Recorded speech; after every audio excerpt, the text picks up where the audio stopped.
And I just want to show that with the correct mindset, really anything is possible.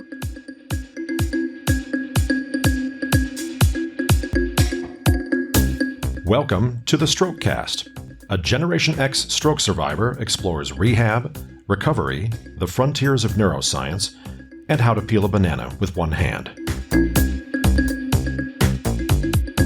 Hello, I'm Bill Monroe, and welcome to episode 97 of the Strokecast.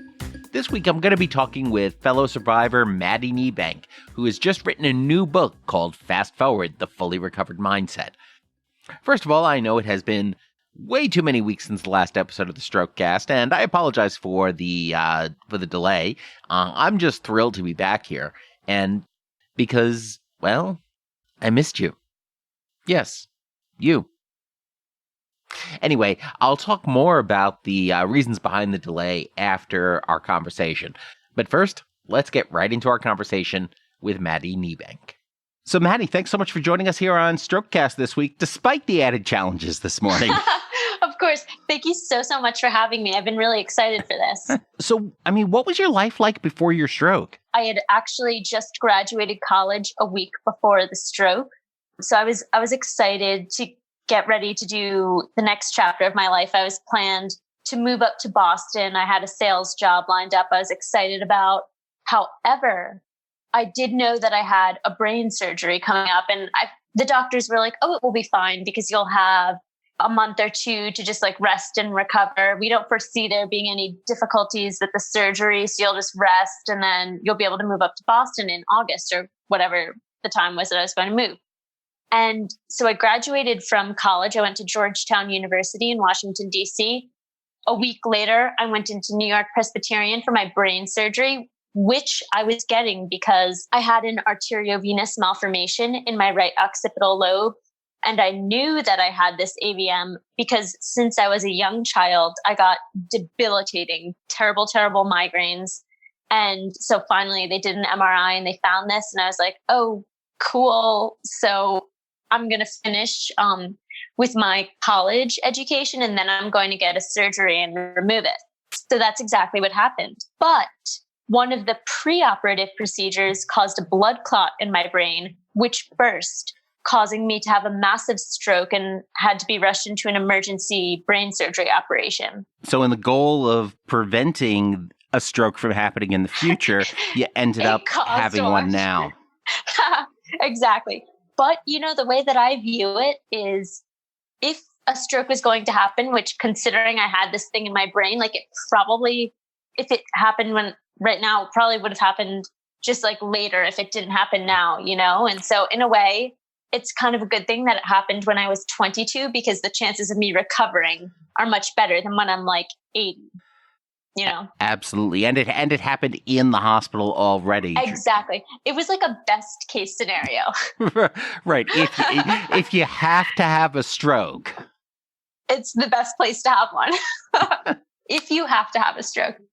My life before the stroke was, like I said, basically just I was a student. Finished my college education. And that's one thing I'm like, thank goodness that I got my degree and that I didn't have like a couple semesters left of college hanging over my head to like somehow figure out, So in all honesty, it was a best case scenario for something kind of it happened the best way it could. Yeah, exactly. So you go in that day and that procedure then causes the clot.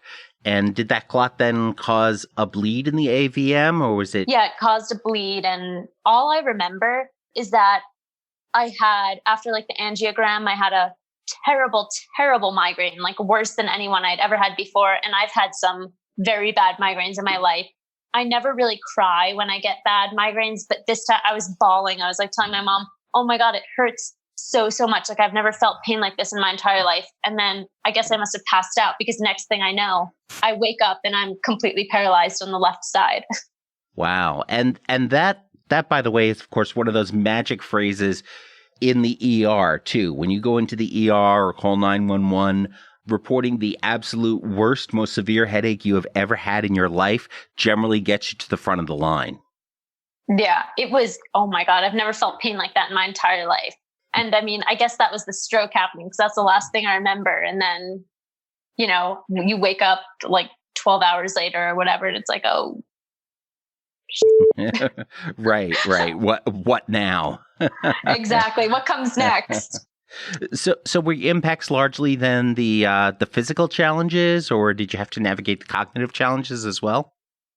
So I did have to navigate both. I'm lucky in that for me, primarily my challenges manifest themselves in a physical sense. So like I had to learn how to walk again, use a cane. Now, thankfully, I don't use that anymore, but I still have issues with my balance and like my ankle mobility. I have to wear a leg brace. So I still have like physical challenges. I have a slight limp. And then with my left arm too. And the unfortunate thing is I was left-handed. So I'm trying to get that back. But yeah, so for me, it was mainly a physical thing. But initially I did have cognitive struggles as well. But I went through a lot of rigorous cognitive therapy, speech therapy, and was able to recover that. Probably one of the bigger things apart from my physical challenges was my voice. My speaking voice was completely monotone. Like I had zero vocal inflection. So I had to work really hard to kind of get that back. It's still not as good and I'm not as expressive as I once was, but even that's improved tremendously. I used to be a singer too, and now I can't match pitch to save my life. Interesting. I think one of the things that gets, there's a couple of really interesting things there. First of all, I think one of the things that a lot of people forget is that when we start talking about being paralyzed on the left or the right, we're not talking about just the arms and the legs, but it's all the muscles on that side of the body, the core muscles, the vocal muscles. Exactly. Yeah, that's kind of crazy because I would never really think about it like that either. And I didn't even know that I couldn't sing until I tried to one day and was like, oh, I cannot do this. And I saw a doctor and he said he thinks that those vocal muscles are just really tight and that I would need to see a voice therapist. So I'm like, okay, when I finally have time out of my other million things I'm doing, I will do that. Yeah, exactly. The other thing that you said is something I hear from most of the stroke survivors I talk to is that you said, when looking at your deficits, you feel lucky. And that is such a common refrain. When I talk to folks with cognitive challenges who have full use of their limbs, they're like, I feel so lucky. I can walk and use my arms with no problem. And I'm like, I don't really care about my arms. I feel so lucky I didn't lose my speech. And yeah, definitely. If anything, it's a shame that it took a near-death experience for me to realize this, but I definitely no longer take anything for granted. I can't walk perfectly, but I can walk. I don't use a cane anymore. I can kind of use my arm a little bit. And I mean, that's better than nothing. I'm not obviously how I was before, but I'm a different person now. Well, I mean, let's unpack that a little bit. What do you mean by a different person? Oh, so when I say I'm a different person, I mean, okay, like I said, I can't do everything like physically as well as I used to. But the biggest thing that I think has changed for me as a result of having a stroke has been my attitude and my mindset, just not just towards my recovery, but towards my life in general. I'm writing a book right now and it's called Fast Forward, the Fully Recovered Mindset, because I firmly believe that recovery is a mindset. You know what I'm saying? Like instead of focusing, and you've kind of mentioned this too, instead of focusing on what we can or we can't do, or like things aren't as good as they used to be, like, why don't we just focus on what we are able to do? Because actually there are so many things to be grateful for. So I mean, with the book coming out this spring, why did you decide to write it? I was on the phone one day with one of my professors from Georgetown, and I was telling him about how I was going through the rehab and like, I feel like I'm missing out because I'm not working a full-time job like everyone else my age and blah, blah, blah. And he was like, well, yes, you have time off, but why don't you make the most of it? For example, why don't you pick a topic you're really interested in, do a deep dive on it, learn as much as you can, and put what you find into a book? And so I was like, that is a great idea. And for me, I'd always been really interested in fashion, like kind of casually. And so I decided to do a bunch of interviews with fashion editors, models, business owners, literally anyone in the industry that I could talk to. And I wrote a book about how I saw the fashion industry changing. And that was called Fashion Forward: How Today's Culture Shapes Tomorrow's Fashion. And in that book, I kind of included little anecdotes and references to how the act of writing a book was an amazing tool in my cognitive recovery from having a stroke. So I kind of touched on my experience with stroke recovery, and the people who told me that they had read my book after it came out. This is in September of 2018. The people who read my book after it came out said that they really, really enjoyed the parts about my personal experience, my journey with recovery. And so that is kind of what inspired me to do this next book, more focused on my rehab, and kind of see what kind of brain injury and stroke community was out there and build some connections in that sphere. And it really is a fantastic community. It is, right? Now I'm learning that. And it's funny because initially after my stroke, all I wanted was distance from having a stroke. And I was so nervous about a stroke defining me. I didn't want this to be a defining thing of my life. But now that it's been 2.5 years for me, I feel like I'm more ready to kind of engage with the community and use my experience to also help other people. What I like to say is that the Stroke Club is full of cool kids. It's just that the dues really suck. The dues do suck. But that's one thing. You're so right, because now that I'm connecting with more people through Instagram, through Facebook, through just going to therapy, because I started going back to physical therapy 2 months ago, the people that I meet are awesome. And I'm like, how was I not doing this before? Why did I wait so long? Exactly. It's like, what? Was I brain damaged or something? What? Exactly. Was I brain damaged? Why did I not? But I understand why. And it's amazing how this has changed over the last 2-3 years, the social media community around stroke. Because back in 2017, it was a lot smaller than it is today. So how has Instagram and social media played a role in your recovery? Oh, it's played a tremendous role in my recovery. And actually, so as you know, my stroke was in May of 2017. I didn't start using Instagram as a tool to connect with other survivors of stroke and brain injury until this past summer. So it's been 6 months since I started putting myself out there in the brain injury community. And it's been such a fulfilling experience. It's been so rewarding to connect with all these other survivors. And I've met a lot of young people too, who have had a stroke. And it's really cool to hear their stories and what kinds of things they're doing for their recovery and how they stay cognitively and physically engaged. So it's been really awesome. It's amazing what social media can do, or how helpful it can be. As part of the changes we've seen in the world with social media, that's, of course, also opened up all the crowdfunding and all the different publishing alternatives. So you've got your book coming out, and with all the different models that are out there, whether you're talking about traditional publishing, self-publishing, hybrid, why did you choose your path with Indiegogo? My publisher is New Degree Press. And the reason that I got with this publisher is because I mentioned that I had that conversation with my professor, and he was like, oh, you should learn about something you're interested in. He has a publishing arm to his, I don't know what you call it, his brand or whatever, which is New Degree Press. And so through them, I've been able to publish my book. And then we were thinking, when I was talking with my editors, it would be pretty powerful to kind of do a little pre-sale campaign on Indiegogo to get other supporters involved in the process. And so that's kind of why we decided to go that route.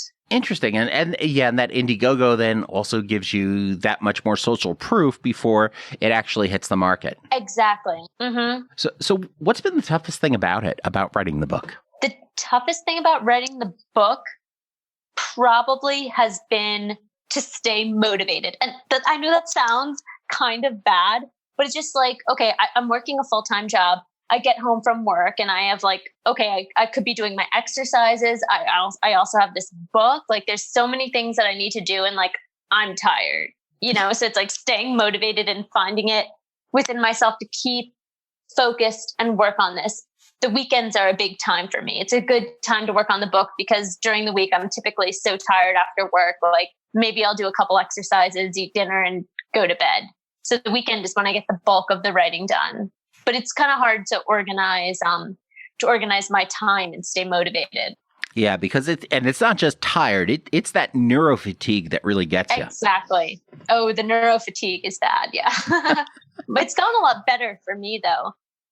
Mm-hmm. Like I said, right now I'm working a full-time job, and initially it was really hard for me to make it through just 8 hours of the day before getting tired. But now, like I've gotten more used to it. And I think that part of it is me, because I pushed kind of my limits.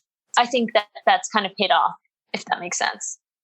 Yeah, that does make a lot of sense. The limits, you can't stretch your limits unless you're pushing against the outside of them. Exactly. So it's been like a slow but steady improvement in my stamina at the workplace. And that's been really good, especially as like the past few months have been a busy time for us. Right. So, I mean, how did you manage that return to work then? I mean, when you started, did they know about your stroke or your challenges? How did that work out? Yeah. They did know my situation, and I felt very, very grateful that my employers were able to kind of like accommodate me in whatever ways that were possible. And so I felt very thankful to have like understanding coworkers. They all know my situation and what I can do and stuff. And they've been working with me through it, which is amazing.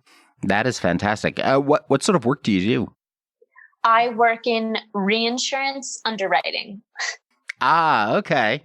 Reinsurance is a fascinating industry. My mother worked for cool. Continental Re for a while. Oh, really? Yeah, back in the day. So before I started working a full-time job, I had no idea what reinsurance was. But now that I'm in it, I'm like, this is so cool. And for folks who don't know, how would you describe what reinsurance is? Oh, reinsurance, I would say, is insurance for insurance companies. So like everyone needs to be insured, but you forget that insurance companies also need some type of insurance. So that's what we write. We write property reinsurance. It's really, really cool. I feel lucky that I'm able to work a job in this and that I actually really like it.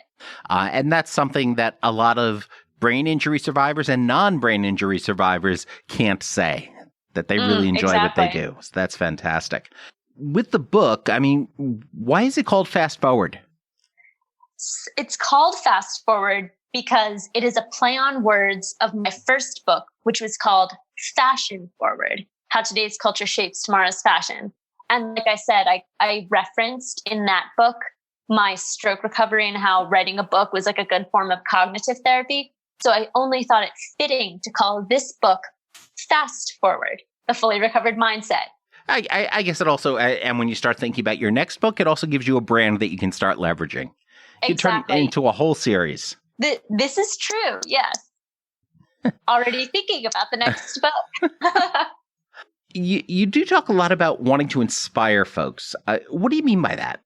My goal with writing this book is, like you said, to inspire folks. And mainly what I want to do is empower others, brain injury, stroke survivors, and just honestly, really anyone, to show them what is possible through like when we push our limits, we can achieve many things because there are actually no limits. And I just want to show that with the correct mindset, really anything is possible. I've been a big believer in the power of mindset, and not just a positive mindset, but it's an action-oriented mindset that can get you results. An action-oriented mindset. Yes. Yeah, this is true. We talk a lot about, like when I was in therapy, we talk a lot about goal setting. And so that's been like a big thing for me with the 2020 year too. I was doing a lot of thinking about what goals do I want for this year? But then the important thing is also to kind of break those goals down and figure out, okay, how can I make these into small actionable steps that are going to get me closer to where I want to be? When we're talking about inspiration, one of the topics that comes up in the disability community, and you see a lot of this discussed on Twitter and elsewhere, is concern about inspiration porn. And for folks who haven't heard the term before, that's not referring to the darker sides of the internet or any of that adult oriented content, but the idea of, you see some of these commercials on TVs or posters of somebody with disabilities accomplishing something and being held up as an example for the rest of the world. Like on a pedestal. Yeah. I mean, how do you, when you're talking about inspiration, how do you, what are your thoughts on that topic and navigating that? Honestly, I think that, yes, there are tons of different forms of inspiration out there, but I don't think any of them are invalid or like not good. I think it's take whatever resonates with you and go with that. If that makes sense. Yeah, that makes sense. And part of the reason I ask is that I'm trying to just personally navigate and sort out my feelings on that sort of stuff as well. Yeah. Because when you're in that role of when you're putting out a book or talking about these things and wanting to help people and wanting to inspire people, it's about trying to find that right balance between what's right and what's helpful and what's exploitative and just it's a messy area that requires some careful navigation. Exactly. And I think when it comes to that, authenticity is what wins out, because people want to see others who are being authentic and or vulnerable about their experience. And I think, at least for me, I think things come off less as like an inspiration porn when I feel that the person sharing it is being really genuine and authentic. So often it comes back to authenticity. That's for me, it does. Yeah. That's awesome. That's something that, and one of the other interesting things about this whole experience is that I'm seeing more and more of the themes that come up when I talk about stroke recovery versus the things I talk about in my other podcast about public speaking, in authenticity being a key recurring theme there as well. So it's interesting to see how these broad themes apply in wider areas in life. Exactly. And I think, you're on Instagram too. Like when I'm on Instagram and I'm connecting with or starting conversations up with other survivors and we're being honest and genuine and sharing just our experiences, I think that's when it resonates the most. Strikes a chord when you know that everyone's being authentic and sharing and you can be vulnerable and, learn from each other. Absolutely. So what advice do you have for other aspiring writers out there or other folks who are thinking about writing their own book about their stroke recovery? Ooh, okay. Good question. My advice, sorry, I'm trying to think about this for a second. Okay. I have my advice. I would say you're thinking about writing a book or I don't know, an article, whatever, just write a little bit each day. Start like a little journal and it doesn't matter what you write, but just write something every day to create that habit of journaling. That I think is like one of the hardest parts is, at least for me, when I'm writing this book, I don't always feel like writing every day, but I have a habit of just writing something. Maybe it's a sentence about what I did that day, just something every day, and building that habit of, writing. It doesn't even matter what, but if you just write a little bit each day, that can build up into something, Yeah, it certainly can. You don't have to. One of the things I tell folks who are encountering writer's block sometimes and can't figure out what to write is, you know what? First of all, well, two things. In Zen and the Art of Motorcycle Maintenance, one of those books that was, everybody who went to college in the 90s read that book, I think. The writing instructor there, to somebody who can't come up with anything to write, says, write about the building across the street. And the person still can't figure out what to write. Write about the windows, can't figure out what to write. Pick that one brick in the upper right, left-hand corner and write about that brick. And then move on to the next brick. And you just do those little bits and pieces. That specificity can sometimes unblock that. The other thing I tell folks is try to write as badly as you possibly can. Because when you do that, now that's a way of getting past the self-conscious internal editor. So just try to write badly and keep doing it. And you know what? Sometimes you accidentally fail and write good stuff. That's true. It's important to just, start putting stuff out there. Doesn't really matter what you're writing, but you can always go back and edit. But like you said, you could fail and it could be something good. Exactly. It's hard though. It's hard to get over that initial self-consciousness, I guess, at least for me, when writing, got to get over myself and just be like, okay, I just need to write something. And then I can always go back and try and make it better. But just putting those words down on paper is an important first step. Exactly. Just like sitting up in the bed is that important first step, and transferring to the wheelchair is another important step. Yes. All of these things are very hard. They are very hard. But we did it. Exactly. But we could do it. So, if we can do that, anyone can do anything, write a book or write a sentence. So it is possible. So do you have a favorite memory from rehab? So to be honest, I hated rehab.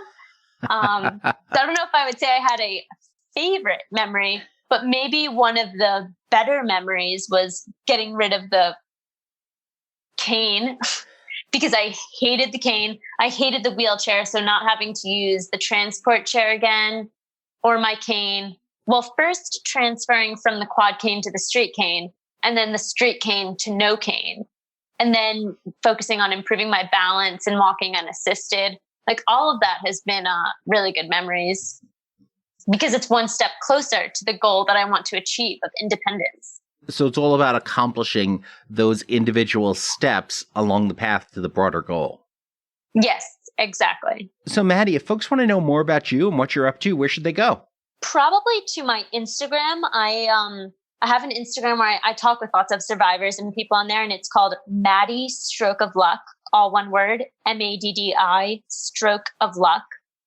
And on my Instagram, I post a lot of videos and photos of my recovery, and I've connected with many amazing survivors through there as well. So that's a really good way to get in touch. Yeah. And actually, that's how we connected, through one of your Instagram lives.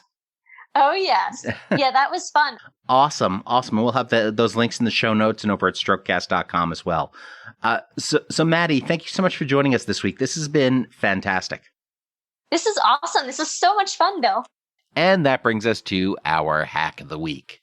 Okay, so one of the biggest tips that I started doing, and that which has helped tremendously in terms of tone and spasticity management, has been an ice bath. And by ice bath, I mean, I get a massive pitcher, I fill it up with ice and then cold water, and then I dunk my left hand in it up to my wrist for 5 seconds, 5 times.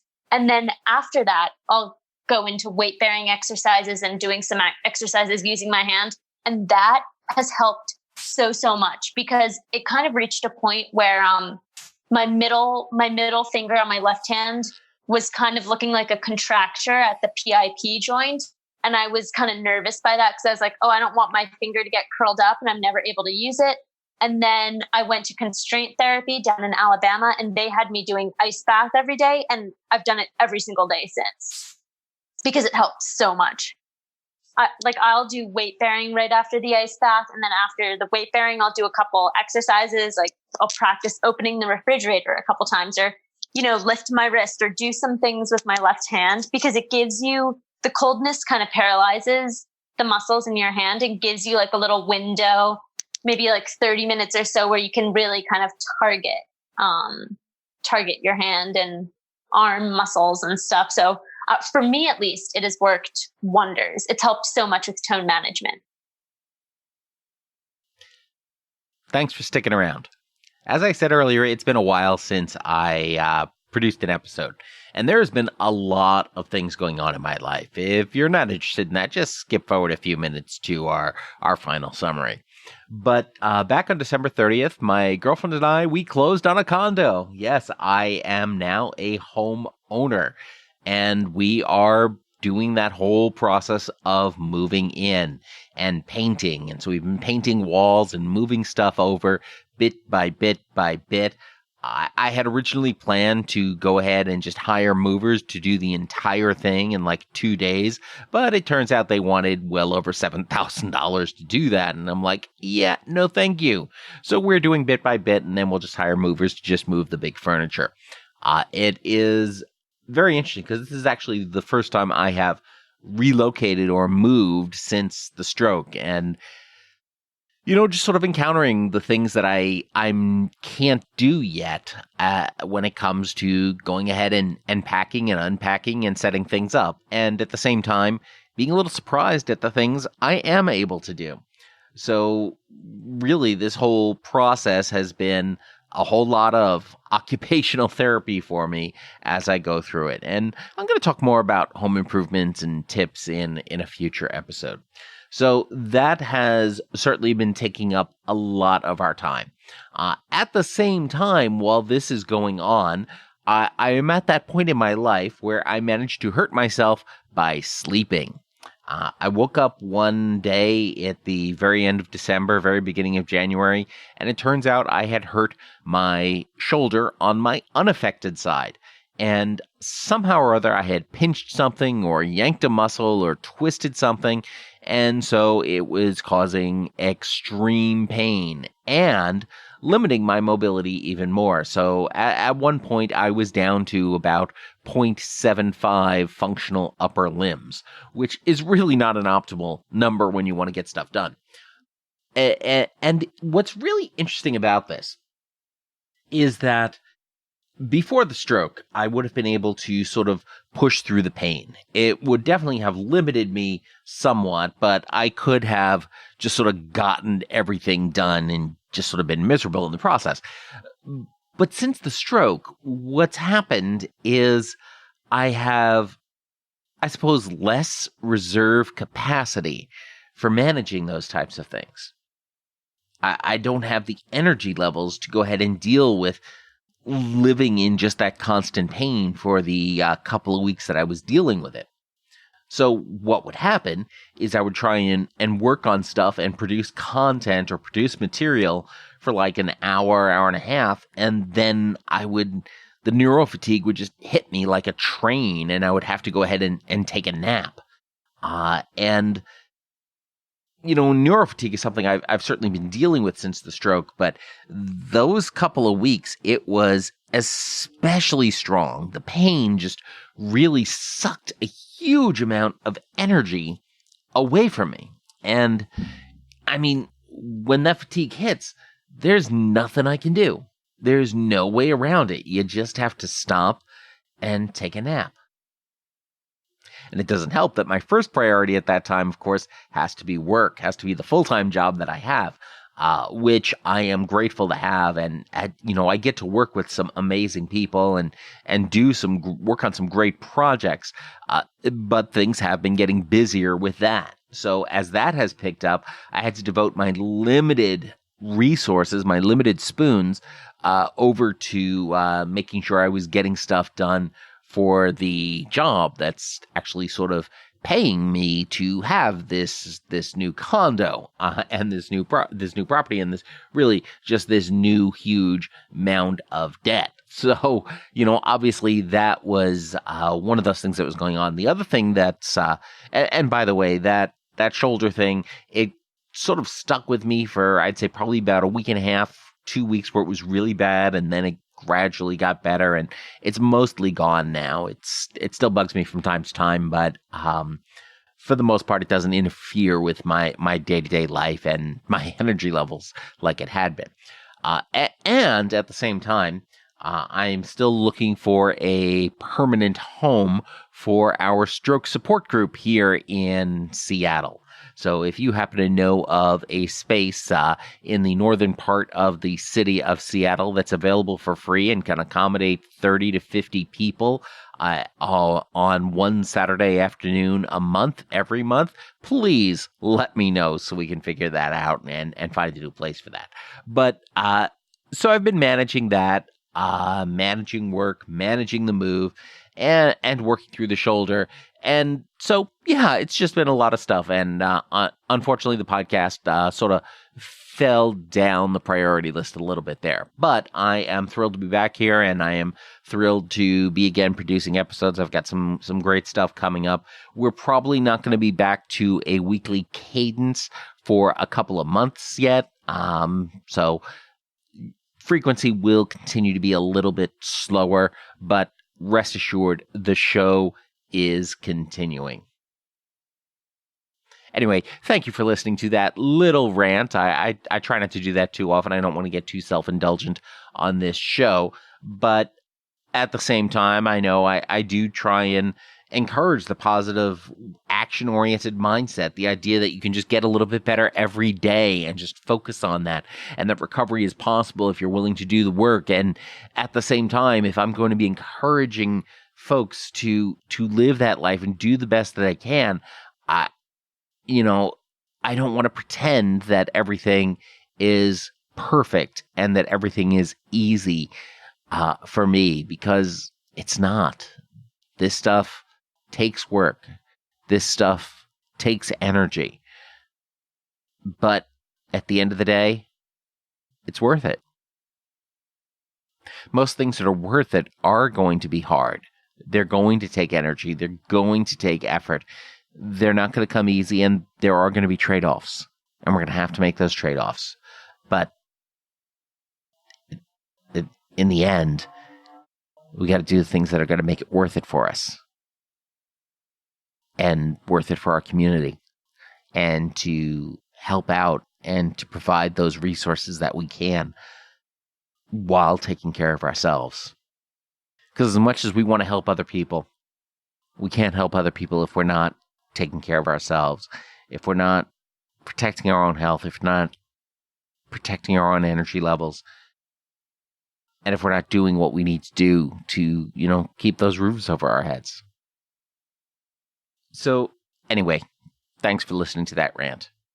Be sure to check out Maddi Niebanck's new book in April of 2020, Fast Forward, The Fully Recovered Mindset. Find it on your favorite book-selling place. Be sure to follow Maddi on Instagram, where she is Maddi's Stroke of Luck.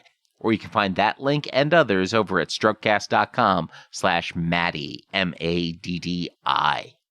Be sure to share this episode with someone you know by giving them the link strokecast.com/Maddi, Maddi. And of course, as always, don't get best, get better. Thanks a lot. I'm Bill Monroe, and I'll talk to you soon.